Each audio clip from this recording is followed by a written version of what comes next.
As President Trump works to end deadly wars that are happening across the globe, he is simultaneously mounting a war against narco terrorists in Latin America. Both Secretary of Defense Pete Hegseth and Secretary of State Marco Rubio say that military operations against cartels will continue following Tuesday's strike on a Venezuelan boat that was allegedly carrying illegal drugs. 11 people were killed as the president and other top administration officials watched the order being carried out, as you can see here. We're sealing the border, but President Trump is willing to go on offense in ways that others have not been, and to send that clear signal to Tren de Aragua, Cartel del Sols, and others emanating from Venezuela. We're not going to allow this kind of activity. You're poisoning our people. We've got incredible assets, and they are gathering in the region. And so you want to try to traffic drugs, it's a new day. It's a different day. And so those 11 drug traffickers are no longer with us, sending a very clear signal that this is an activity the United States is not going to tolerate in our hemisphere. And in other headlines, Florida is set to become the first state to end all state vaccine mandates. The move includes vaccine rules for kids to attend schools. It's wrong. It's immoral. They do not have the right to tell you what you put in your body. People have a right to make their own decisions, informed decisions. You want to put, whatever different vaccines in your body, God bless you. I hope you make an informed decision. You don't want to put whatever vaccines in your body, God bless you. And I hope you make an informed decision. Governor Ron DeSantis says the effort coincides with the establishment of the Florida MAHA Commission. He describes it as a working group that will recommend state-level integration of Make America Healthy Again principles, including individual medical freedom and parent rights. Initially, the Florida Department of Health plans to roll back mandates on about a half dozen vaccines under its authority. Beyond that, the department will work with the Republican-majority Florida legislature on a broader package of reforms. Well, that's going to do it for your headlines. As always, we appreciate having you along for the ride. I'm Terrence Bates. Now, let's get you back to your regularly scheduled programming.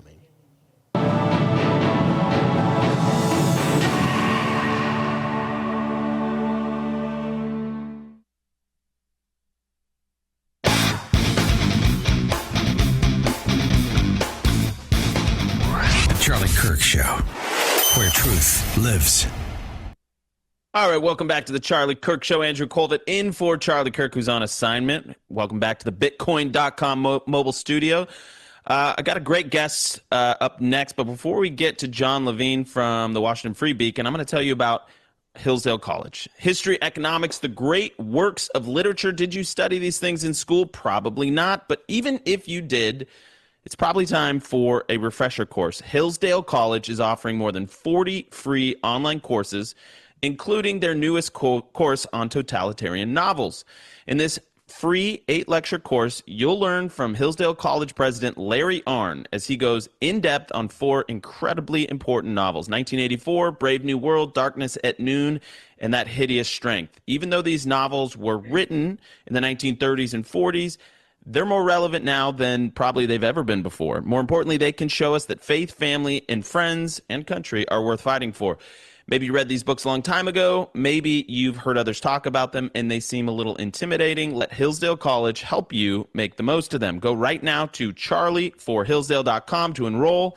There's no cost. It's easy to get started. They're super high quality, really enjoyable. I've been taking them. That's charlieforhillsdale.com to register, CHARLIE for Hillsdale.com to find out more. All right, without further ado, John Levine from the Washington Free Beacon. John, welcome to the show. You have been a mainstay in the media world for many, many years. I've run into you multiple times over the years. You do fantastic work. You're always at the sort of front end of where the news cycle is going. And I thought you would just be perfect for this because Bari Weiss, formerly of the New York Times, she was an opinion editor at the New York Times. Then she leaves and starts the Free Press. And this is making a lot of news now in media circles, and I think it's worth diving into what does it all mean, because now we're hearing that Paramount, CBS, is buying her company for an undisclosed amount, but we know it's about maybe between $1 and $200 million. I mean, it feels like she just started the Free Press like 2 days ago, and she's now selling it for $100 to $200 million. Tell us about, Bari, you like Bari. Tell us about Bari Weiss, what the mission of the Free Press was, and why this is important in the media landscape space. Well, I mean, Bari is someone that comes out of opinion journalism. Before the New York Times, she was at the Wall Street Journal, and then she went to the Times to, I think, have slightly more conservative voices there. And from what I recall, it was just a very terrible experience. All of her colleagues kind of ganged up on her, and they wouldn't talk to her. It was very high school type stuff. And she frequently, she would publish stuff, and then she would face online harassment from her own colleagues in public. And the Times, of course, didn't really stand up for her. They never disciplined any of the offenders. And eventually she left and started her own thing, the Free Press. And that was, I believe, 2022. And now, 2 years later, it's worth $200 million, which I think is an incredible testament to what she's been able to accomplish in such a short time. And also about the gaping hole in the journalism marketplace that she identified and filled with, I think, very necessary content. And I'm not going to sit here and say I love every single thing the Free Press has ever published, but it's really good stuff for the most part. And I'm not surprised at all to see Paramount willing to pay this 9-figure sum. Yeah, and what they're really buying is the trust that, Bari has cultivated. Now, I see some people hating on this. There's a little, people are suggesting it's not worth that. Maybe it's not, but what you're buying, to your point, John, is maybe not a revenue stream. I don't know what Free Press revenues. I have no idea about their books. But what you're buying is that filling in that gaping hole, right? Because you've got somebody with the pedigree of a Wall Street Journal and a New York Times. I mean, I don't think I don't know Bari on a personal level at all. But I did get a couple calls from her over the years, inviting Charlie to write certain things. We ended up passing on them. It wasn't the right fit. But even the fact that if you think back at the time we were in when I got those calls, it was a remarkable thing to get a call from the New York Times and invite Charlie to do sort of like a guest column or something like that. Again, it was the wrong topic. It was the wrong fit. But I still noted that. I logged it. I said, geez, she's out there at this establishment press institution inviting outside voices to participate in something that, the gray lady, the paper of record, that was a really big deal. And to your point, if people don't believe this is real, this kind of high school activity that happens in the newsrooms, it's very, very real. It's very real on college campuses. The few professors that we know that are conservatives, they get completely ostracized. They get put in a corner. They're not invited to social gatherings. I mean, it's really petty stuff.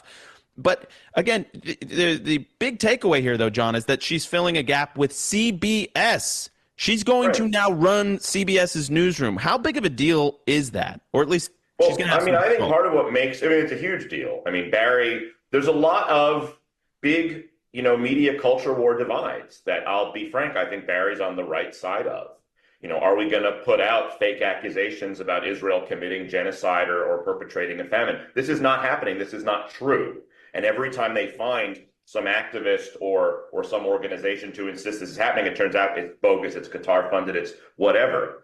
And Bari's been on the front lines of ensuring that only accurate information has come out on the current war in Gaza, which I know is why a lot of people are very, very upset with her and opposed to her on the other side.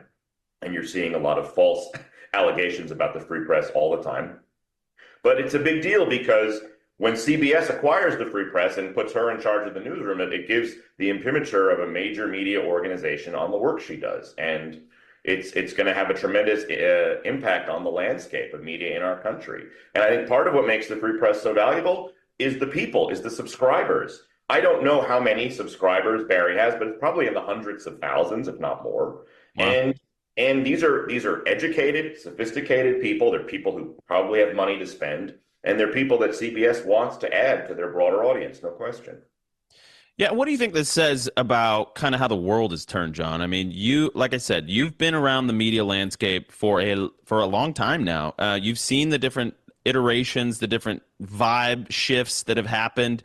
And, then you have this huge event on November 5th, 2024. President Trump wins the popular vote, wins in an electoral landslide, and you have all these media groups, whether it be CNN, their ratings are in the tank, MSNBC, similar situation. Fox News is going strong. Real America's Voice, the Charlie Kirk Show, we're going strong. Salem Radio Network that we're also on going strong. What is happening? And what is is this the first domino to fall? I mean, I saw you post a funny meme on Twitter about, the dominoes falling, and it's like Senator Cotton wants that op-ed about, I actually forget, it was something about the National Guard. Sending the troops, yeah. And it caused this huge, maybe go back to that moment, John, of that Senator Cotton op-ed, and then the meme is that she now becomes president someday, which I think we're maybe getting a little ahead of ourselves. But I don't know. Yeah, I'm jumping ahead of the script. Right now, she's only in charge of CBS News. Yeah, I think, look, as to what you just said, all the mainstream institutions, the ratings are in the toilet. Nobody's reading them. Nobody's watching them. The Washington Post, I don't even know anyone reading the Washington Post anymore. They have no subscribers left. And the people who are going strong and gaining audience are Fox, Real America's Voice, Charlie Kirk, and these alternative spaces. And I think Bari recognized that there were a lot of people, a lot of smart people, who aren't necessarily like rabid right-wing people, but they know they're being lied to by the mainstream groups and the official media, because they enough has sort of percolated out on alternative media like your show and others, where a lot of smart people are like, wait a minute, why is CNN still saying this? I know this is not true because I saw this video and I know this isn't true. I know I'm being lied to. And there's no trust in media anymore. And there is such a hunger for trustworthy new voices. And I think that Bari just has a lot of credibility. The Free Press has a lot of credibility in that space. And so much of what they publish is just debunking false narratives in mainstream press. And they do it in a very tasteful way, a very thoughtful way. Like they did a story on they say, Gaza is in famine, and they have all these, the press, most of the mainstream media has been showing all these photos of these children who allegedly are victims of famine, but every single one of them is suffering from some muscular disease, which causes them to have, an appearance that might be misconstrued as famine. And Bari the Free Press took that narrative apart so expertly. And they do things like that really cut through so much of the media bullshit, and it provides such a valuable service. And I'm so happy for Bari, and I'm so happy for all of the liberal tears that I have been personally witnessing on social media. And I want more of them. They give me life. They energize us. Yes, they're our life source. So yeah, the Free Press kind of strikes me almost as like a right of center, or maybe just center. I do think they try and kind of go right down the middle, like almost like an NPR vibe. But it's just like right down the center. It is kind of thoughtful. It's written by educated people, but that haven't lost their damn minds. Yeah, it's not a rabid right wing or left. It really is a centrist publication, and I really think that like the real silent majority in our country is just normal people who don't want a screamer on either end. Yeah, I agree. Listen, as a hardened partisan who has a very clear vision for what I want to happen in this country, I can appreciate the fact that we need centrist voices to sort of call balls and strikes. Even, speaking of which, Tom Cotton is a guy that we have serious foreign policy disagreements. Tom Cotton hasn't seen a foreign conflict he doesn't think America needs to bomb or, invade. But Tom Cotton is really good on crime. He's really good on domestic crime issues. And he, by the way, he's going to be proven right and vindicated on some of the stuff that happened even in Trump 1.0, I think. But so this all started. Now go back. We got a minute and a half here, John. What was this op-ed that kind of started this whole domino effect with Tom Cotton? Tom Cotton op-ed was, I believe, was called "Send in the Troops," and it was calling on President Trump in the first term to send in the National Guard to quell BLM rioting in American cities. And this caused, I think Bari may have already left the New York Times by this point, but it caused this firestorm in the newsroom about this is putting black people in danger, and Nicole Hannah-Jones of 1619 fame led the charge to criticize the paper publicly. This public staff revolt, and the Times, after initially defending the op-ed, did a complete 180. I think there's now an editor's note that's longer than the op-ed. It's still online. I urge you all to Google it. And they ultimately ended up like getting rid of several people in the op-ed department, and not even conservatives. I forget his name, but the op-ed editor at the time had to go. He went to The Economist, and Adam Rubinstein was a great guy. He was forced out, and there was the Free also Press people, now. Yeah, and it was this weird seminal moment, which no one even really remembers anymore, but. No, it's fascinating. I mean, it was a newsroom tantrum by a bunch of millennials and Gen Zers that a sitting U.S. senator had the gall to write an op-ed. I mean, just amazing. Right. More with John Levine when we get back. Don't go anywhere.